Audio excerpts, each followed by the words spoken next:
You're very welcome, Hank. Are you going to Instagram? Okay, he's gonna Instagram. By the way, I can do a fantastic impression of your brother. Close your eyes. Good morning, Hank. It's Friday. That was terrible. Anyway, so next off, could we invite to the stage Emma Blackery, please?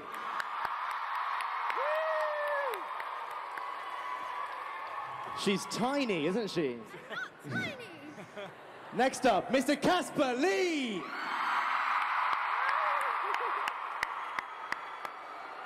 Hey, girl. Now, next up is the man we've all been waiting for, of course. Please welcome to the stage, Mr. Benjamin Cook.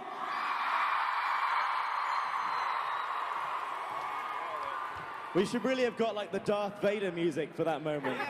Burp, burp, burp, burp. Fantastic. Who's that? What is that? Please welcome Shauna from Nanaloo. Hello. Okay, this is a big one. Please welcome to the stage, Mr. Dan is not on fire!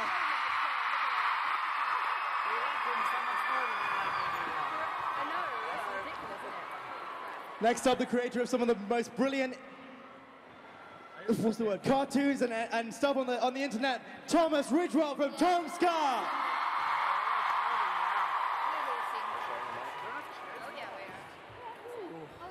And last, but wait, I need my presenter boy. Last but not least, please welcome to the stage, Crabsticks.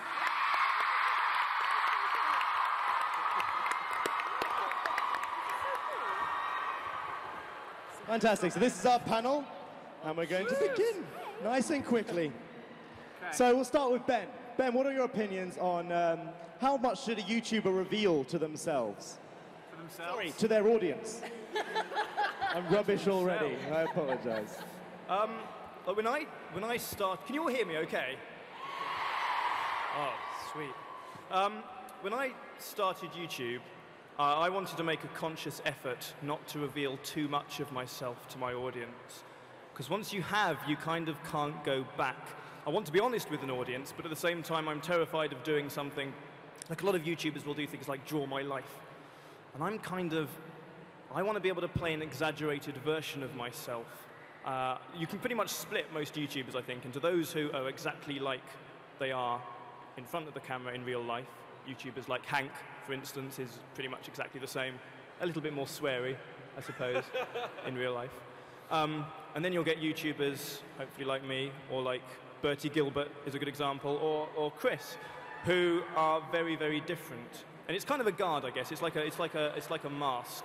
But yeah, I'm too scared to reveal too much about myself, I think. I don't know what it's like for you guys. I reveal everything except for like exactly where I live. But also, like, you know, you cut parts out of your life. Like, I'm not video blogging the moments where my wife and I have a fight. People are always like, Hank, you and Catherine have the best marriage. And I'm like, well, I sort of do selectively edit the parts you get to see. I don't upload the videos of Catherine and I playing Mario in which we get really mad at each other and scream and then turn the game off because I got in her way when she was trying to jump to the thing. So yeah, I mean,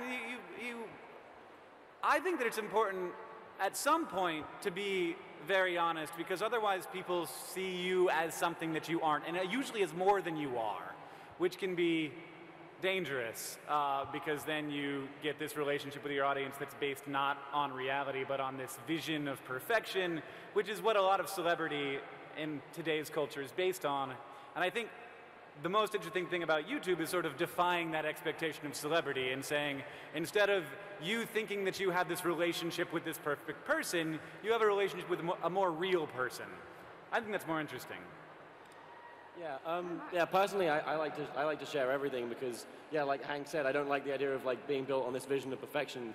I feel like I deserve praise unless people know how awful I am 90% of the time. So when I do something good and people compliment me for it, I want to feel like I earned that.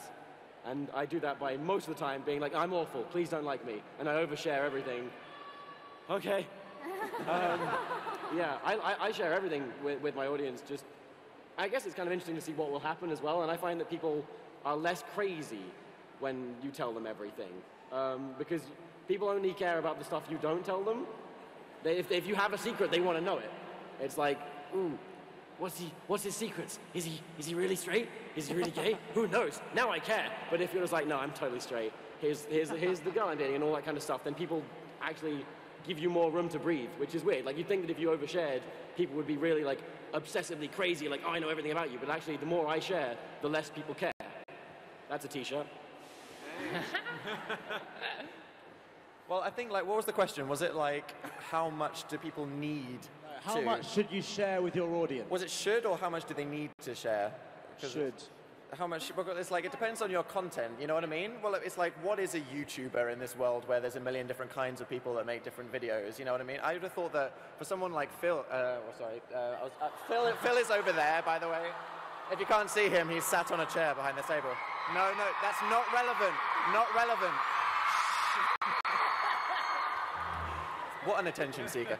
No, I was going to say, people like Tom, who obviously, your content, you write it all, you script it all, is filmmaking, and like Shauna as well. It's not based on like vlogging and personality, and even there's a difference between people that make vlogs that are like, because obviously mine are kind of comedy vlogs that are about subjects, as opposed to daily vlogging, which is a completely different thing. So I think that some people, like, how do you feel, Shauna, as a filmmaker? I mean, that's exactly how I feel. I feel like it depends on who you are and sort of, it's a kind of a taboo word, but what your brand is.